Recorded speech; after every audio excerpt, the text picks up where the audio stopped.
Welcome back to Win Fantasy Football. Our research team here is going to help you set your lineup correct the first time and actually get some wins. If you have any questions about starter sets or anybody not on this list, let me know down below in the comments. I will help you out. Let's get it going here. Jonathan Taylor, I know last week he did not do good at all, over just barely over 77 fantasy points. It's pretty rough, but I will say this week against Atlanta, I do like that matchup. Atlanta's defense has been on and off. I think they're going to be off this week, and I think Taylor is going to come back this week. And you can just depend on him being the number one running back this week with his workload. I believe Taylor really does bounce back. Robinson, I know he started slow last week and he picked up in the second half. This week with his workload, it's going to be good. I really believe this week is the week you can just depend on him getting back to where he should be for our fantasy points. I like the way that Atlanta runs their zone runs against this Indianapolis defense. I know Indy is not bad against the run, but I do expect Atlanta to really this week just really rely heavy on the running game. And Drake London had all of those red zone touchdowns this week. I do look for Robinson to get in the end zone. Jacobs against Philly. I'm kind of loving it. Uh, Philly is ranked 11th against running backs.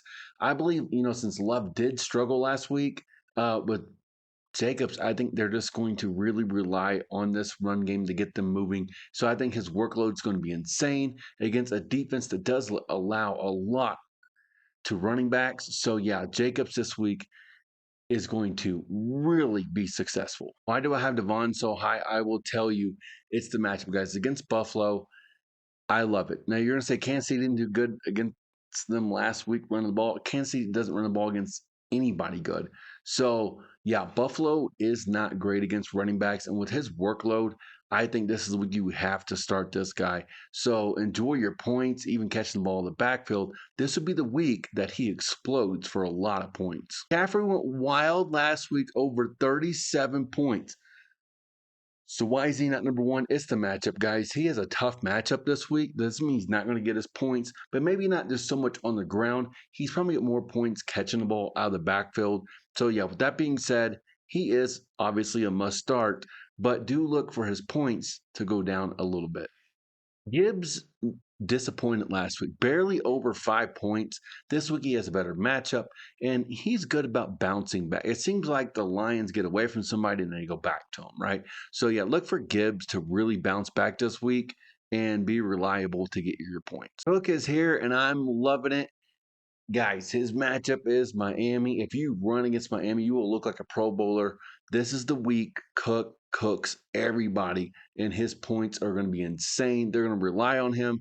He's going to get in the end zone, and he's going to do what he wants. So, yeah, I know there's been some other weeks been disappointing, but this week, he's a must start. Even in your flex, if you have an amazing lineup, you still have to start Cook.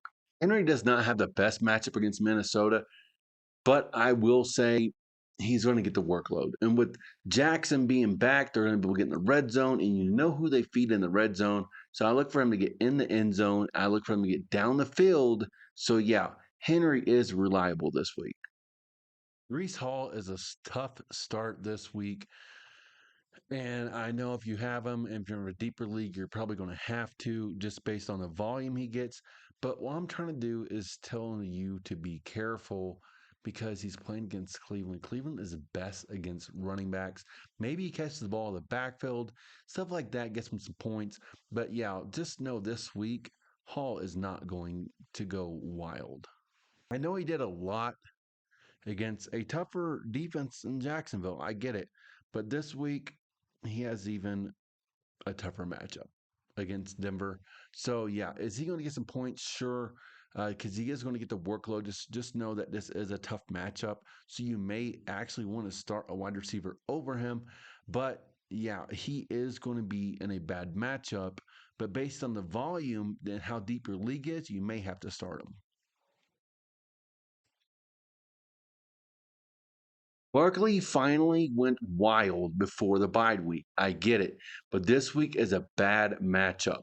So, yes, you still have to start him because of where you got him and what you gave up for him. If you traded for him, I get it. But just don't depend on him to really get a lot of points this week. Green Bay is very good against the run. So I think he's going to be able to get some like points. I get it, but he needs to catch the ball out of the backfield to actually be successful in fantasy. Williams looked good in his last matchup. I think he's going to look good in this matchup. He is going to be a start. The defense he's playing does not scare me at all. I will say San Francisco's defense is nothing special against the run, but they're not bad against the run. But I'm just going to tell you that the Rams are going to be able to move the ball. This could be a high scoring game. And Williams, this is a matchup that you would like if you have him on your team. Horn had 16 points last week, and this week he has an easier matchup. The good thing is he is the number one running back in this backfield. So with that being said, he's going to get the workload. He's going to get his points. Look for him to get over 15 points this week. So if you have him in a flex, you know what? I do like it. I do think that you could definitely play him. But if you have any other questions about start or set, Flip is still questionable. But if he plays, you know what's going to happen?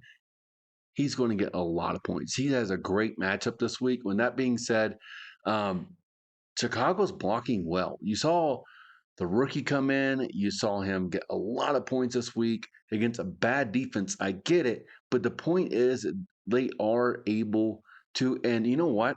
Swift was good before he was getting hurt. So if Swift's back, guys, be confident in starting for his matchup. You might start him over somebody you usually won't because of the matchup this week is so great. Congratulations to Rico owners like me. Yes, this week against New Orleans, he has a great matchup, and now they have finally decided they are just going to give him all the workload he did last week. Chubb barely got in the game. He is droppable at this point. They're talking about shopping him. So maybe he goes to a team that really needs him. They might use him. But right now, it looks like Rico is that guy. He is a must start actually in your flex this week.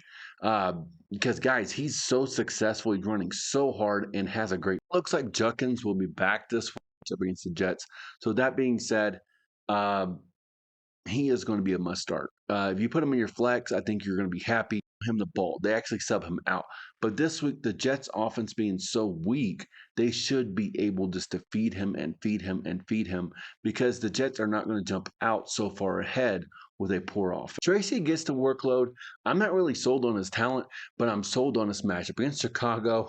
You saw how bad their defense looked last week and weeks before. So yeah, Tracy, I know he's a guy you're like, wow, how do I even start this guy? This would be the week you can do that because of the matchup. So yeah, if you have some flex questions, ask me down below. But yeah, this guy here could actually get you some points this week. Yes, I believe he could end up eating in the workload of Swift. But man, if they just want to just run the ball against this team, they would be successful. So there could be enough points to go around for both running backs. So I do look for Swift to be back this week and having a great matchup. So if you're in a deeper league, 12 teams, something like that, I could see you actually playing him. But just know that Swift is going to be the starter. Nine has been mostly a letdown all year. He doesn't have a hard matchup this week against Arizona. But man, I if you have somebody else to start, I wouldn't blame you. You still got Zach back there taking the touchdowns at the goal line. So yeah, Walker could be successful this week. It looks like they just prefer to throw the ball at this point. So yeah, be careful putting him in your lineup. If you have any questions about him, ask me down below. But right now, not really sold on Walker. JK has a good matchup this week. I know Harvey had more points last week in fantasy, but I'm going to tell you right now, that's just because of the touchdowns he got. That's not going forward. JK is going to get the workload. If you have a Harvey, I would not play him. You're going to be disappointed if you think you're getting the same as you did last week. You're not. JK will be ready to go, and he will get the workload. This could be the week Montgomery starts to get the workload back. Washington's offense is very poor. It looks like Mariota's out there again. Mariota's horrible. So it looks like they won't score very many points. So it looks like Lions could just run the ball down their throat until the end of the game. So yeah, be careful starting Montgomery. But if you're in a deeper league, you can go ahead and do it. Just know that Gibbs is still going to obviously still get the workload. ETN is a bench. Playing against Houston, Houston's really good against running backs. ETN has not shown nothing special all year. Uh, I would be looking to move him before your trade deadline if I was you. Yeah, this week is definitely not in your lineup, and definitely you want to move him before the playoffs. Maybe somebody is not paying attention. It sounds funny to say that, but yeah, go ahead and move him. And this week he's not playing. Idell is a no go this week. Do not play him. This Pittsburgh defense has looked good against running backs. Look what they did to Taylor. So how is Vidal going to be successful? He's not. Leave him on the bench. Bam Knight and all the other Arizona running backs uh, are non-playable. Okay, how are you going to play Dallas, which is horrible against the run, and not do much? So I can't trust them moving forward. If you have an Arizona running back, especially even going in the playoffs of your fantasy, you go ahead and drop them all. It's a mess. It looks like Benson's coming back, and say he plays this week. Okay, if Benson does plays this week, still don't play him. The run block is horrible. As far as the offensive line is concerned, so yeah, I'm not sold on any of these Arizona running backs. Kamara did nothing last week, and he had a rough matchup. This week he has a better matchup. He can get the workload. I get it. But guys, Kamara does not look like Kamara of young, right? So, man, you may have to start a different wide receiver, something in your flex. I do have a flex video coming out for running backs and wide receivers. If you have any questions, ask me down below. But I'm not big on starting him because the Saints can't get the ball even in the red zone. So how is Kamara going to fall in the end zone? He's not. So go ahead and bench him. Harvey is not getting the same points he got last week. Don't play him. JK is getting the workload, and Harvey at this point, if you can move him off of a high week and somebody wants to buy him because they're not paying attention and they think he's getting a workload, they're wrong. Go ahead and trade Harvey, but yeah, don't play him this week. I know last week he got you some points. Stevenson looks like he's going to be back this week. So what does that mean? Patriots are not big on Henderson. I look for Henderson's role to go down as compared to last week. Now moving forward, the good thing about the Patriots running backs, they have an easy schedule, and that's including the fantasy playoffs. So yeah, you could hit a home run or get a zero if you do trade for this guy. So right now, I wouldn't want you to gamble that. And this week, depending on who you have in your flex, you can ask me down below. I would not probably play him this week. Krosky is trash. This guy's back there jump cutting for no reason. He's small. He gets thrown to the ground. He's a drop. Go ahead and drop him. He's not good. And that's going to do it for guys. Guys, up next, we do have the wide receiver tier list, and then I have a flex video after that. So stay tuned for that. Thanks for watching. Thank you for the likes and the subs. I'll see you in the next video, and have a good day.